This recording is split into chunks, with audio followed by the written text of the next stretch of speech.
Sir Bimela, pa-jacket po kay Ate Hyde. Okay. Greetings of peace to everyone.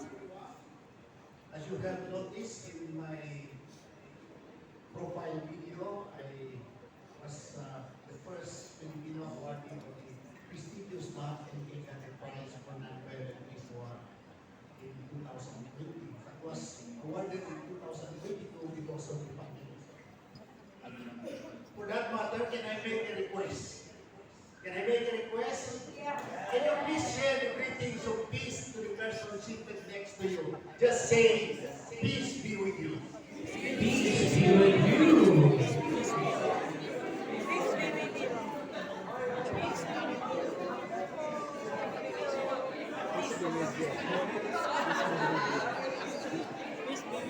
And if he's a man, please tell him na napaka-guwapo. Parang gano'n, no? Ang guwapo mo, brother. Kapatid, guwapo ka. And if she's a lady, please tell her, you're so gorgeous and beautiful. Guwapa na, gorgeous pa.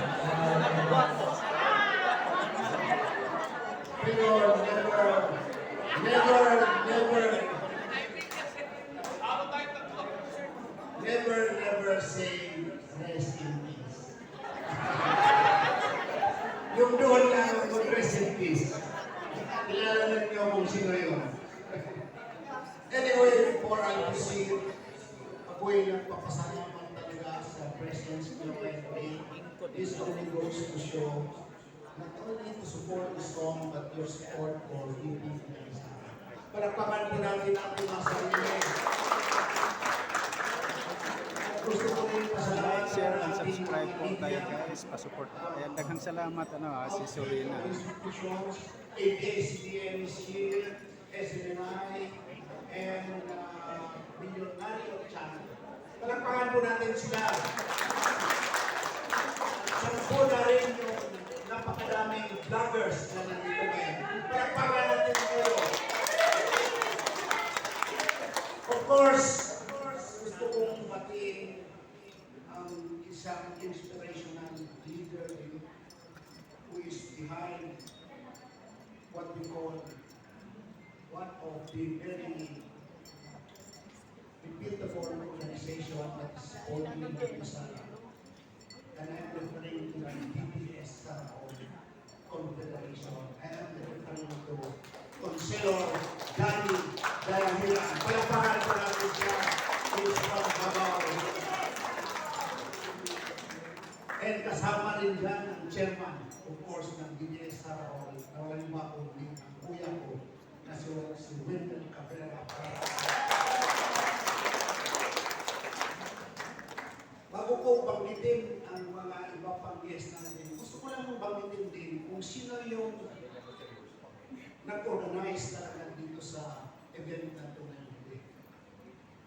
Kasama dyan, of course, yung DPS Sarahol at nandyan din yung Inday para sa Bayan na pinangunuan ni Miss Dan Imperial.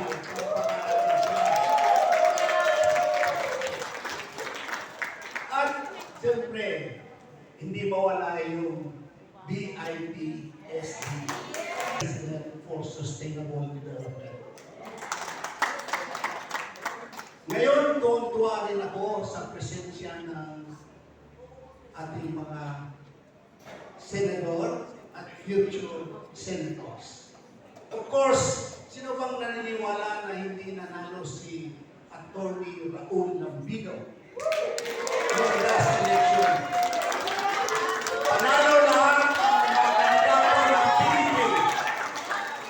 Pero, with our full support, in 2028, talagang ipoproclaim na natin siya kahit against the will of Comelec. Papayag pa kayo? At, of course, hindi siya magtatagumpay sa Senado kung wala siya. Ayan, Doreen Pagalan. Shout out. Alam po ninyo sa politika, masama ang pakinggan pero kaunti ang pili. Kaya may mga political parties. Kaya kung ano yung advocacy at ipinaglalaban na agenda o platform of government ng isang political party, yun ang ipaglaban nila. Kaya, ang sinasabi ko ngayon, yung aking kaibigan na very reputable lawyer na ngayon sa Pilipinas because siya po ang nagdidepensa sa mga kaso laban sa mga Duterte at nandyan din yung iba-pang kaso pinaglalaban. And I'm sure, God willing, and I pray that this man will soon become one of the senators of this family. I'm very good. Tony Bobby Torion.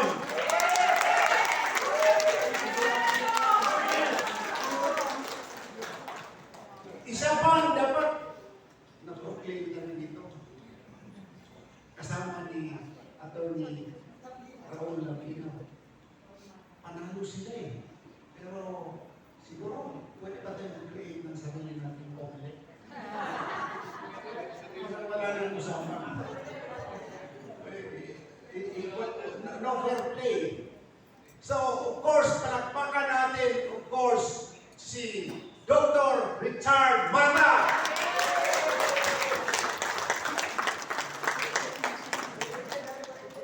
Happy birthday! Can we get a song? Happy birthday to you. Happy birthday to you. Happy birthday, happy birthday.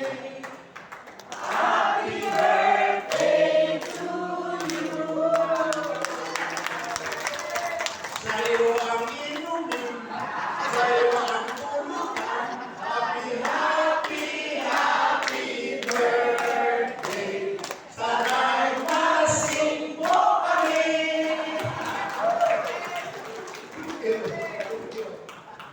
Of course, ito, kaibigan ko rin ito at talagang siya yung isa sa namuno na para mag-file sana ng impeachment. Impeach at ano ito? Article of impeachment. Yun ba tamang tawag? Ito, makasama rin kami sa PANA, Philippine Alliance of National Accountability. I am referring to Attorney Manny Luna.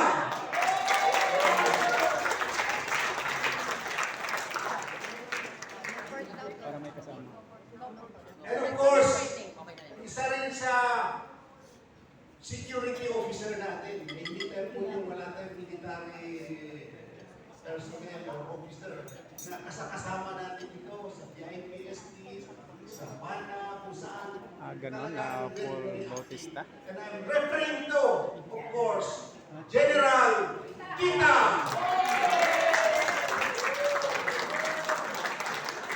Ayan si General Kita. At yung mga iba pang leaders natin na nandito ngayong gabi, of course, sina Chuchi, sina Saima, nandiyan si Bishop Richard,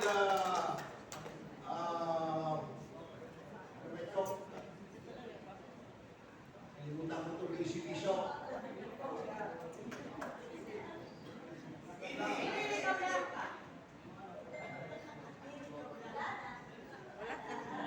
Basta Bishop! Mental na. Anong tawag yan? Hindi pa. Sige. So, basta, ang organization nila, napakarami nila dito ngayon.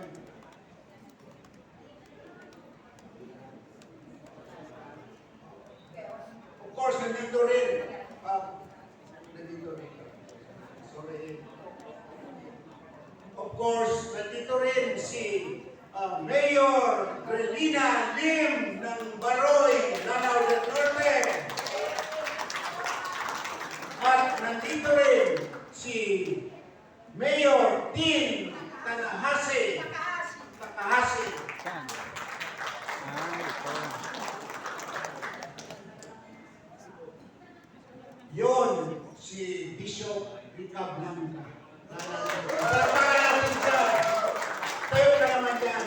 siya dyan. At nandito rin Siya. si Binuksan na? Congressman Tony Bravo. Kasi kanina sarado. Baka natin siya. Doon kami sa restaurant. So mga ibang leaders, nandiyan yung VIP leaders. Sina Edwin, nandiyan si Edwin. Nicolas, si Ed, Imbarga, nandiyan. At yung iba pang mga leaders, nandito sila na. Hindi ko na kayo may sisa. Muli, magandang gabi sa inyong lahat.